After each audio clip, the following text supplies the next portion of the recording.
Wringer Chapter 16. The bird walked in, not hopped, walked, like a person, like those city pigeons he had seen. Head bobbing, all business, cool as you please, like it owned the joint. Walked across the windowsill onto the back of Palmer's hand, strolled up his right arm, nipped Palmer's earlobe, ow, and hopped onto the top of Palmer's head. Palmer stood rock still, afraid to move even his eyeballs.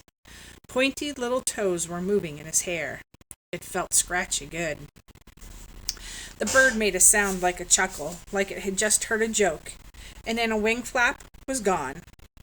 Palmer turned and found it walking across the floor. Seen from behind, the pigeon waddled. Hunger had not been its problem. It was pudgy. The bird hopped onto Palmer's bed and took a walk around, with each step nodding approvingly, as if to say, "So far, so good. I think I'll like this place." Its orange eye never blinked. It flew to the bookcase, ambled across the booktops, pecked at the pages. It checked out the TV, but did not seem interested in the program of the moment, the 5 o'clock news. It stepped through the circular UHV antenna like a show dog through a hoop, and moved onto the top of the dresser, where its waddle tipped over Palmer's family picture, the candle he made at school, and everything else that had been standing there. From there it swooped down to Palmer's stack of comic books. The landing was disaster. As soon as the bird's feet touched down, the flimsy cover of the top comic gave way, and the bird, with a startled "Oh!" Palmer imagined, tumbled beak over toes to the floor. It left a white, quarter-size glob where it had landed and marched over to the wastebasket. Palmer yowled with laughter, just as his mother came in asking, "What's so funny?" Palmer stiffened. He blurted, Nothing. Something on TV." The wastebasket was behind the door she had just opened. He willed her not to look. She frowned. "Why is the window open? It's cold in here, Palmer." He jumped up and shut the window. "Time for dinner."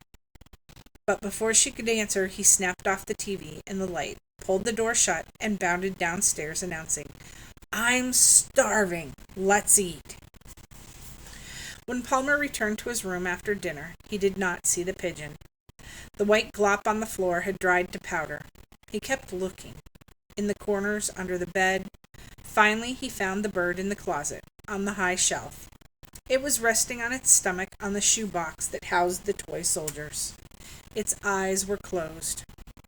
Palmer emptied his pocketful of Frankenpuffs onto his homework desk. He took off his sneakers so he would not make too much noise walking around. He turned out the overhead light and turned on the desk lamp. He cleaned up the white spot on the floor. He did his homework. He watched some TV. He mounted some Beetle Bailey comics He mounted some Beetle Bailey comics in his collection book.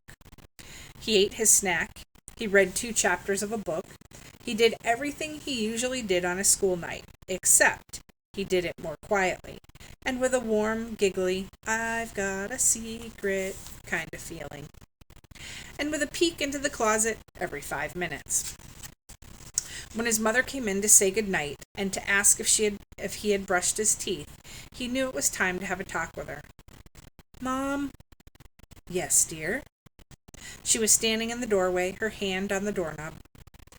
"Do you think maybe you could come to my room from now on? Like, when you do it, you could knock?" He tried to say it casually, in his best no-big-deal voice, hoping she would receive it just as casually and reply with a shrug. "Sure, honey, no problem." Ha! When did his mother ever make it that easy? She stood staring at him from the doorway, her eyes blinking, her expression a total blank, like he had just spoken to her in a foreign language. Then a faint amusement overcame her face, and she said, "Okay," casually, with a shrug. "Amazing." She smiled and closed the door. Too amazing? What if she wasn't as casual as she acted? What if she came around snooping? He had to give her a reason. He opened the door. She was halfway down the stairs. You want to know the reason? She stopped, turned, looked up at him. Okay, dear. Well, he said, it's like, I'm getting older now. He stared at her. How could he say this? She said it for him. And you're a boy, and I'm a girl, and you're getting too big for girls to see you in your underwear, even if the girl is your mother. So you want a warning, so you'll have time to cover yourself up, right? He nodded. Yeah. Just one question. What? Aren't you still a little young for that? I'm mature for my age, Mom. She nodded thoughtfully. Oh, I see. She started down the stairs, stopped, turned back. How about, besides knocking, if I blow a whistle when I'm on my way? Her eyes were twinkling now. Mom, am I still allowed to wash your underwear? Palmer closed the door. In another second, he'd be laughing. Palmer went to bed that night with a grin on his face. For the first time in his life, he was not the only sleeper in his room. He did not turn on the nightlight.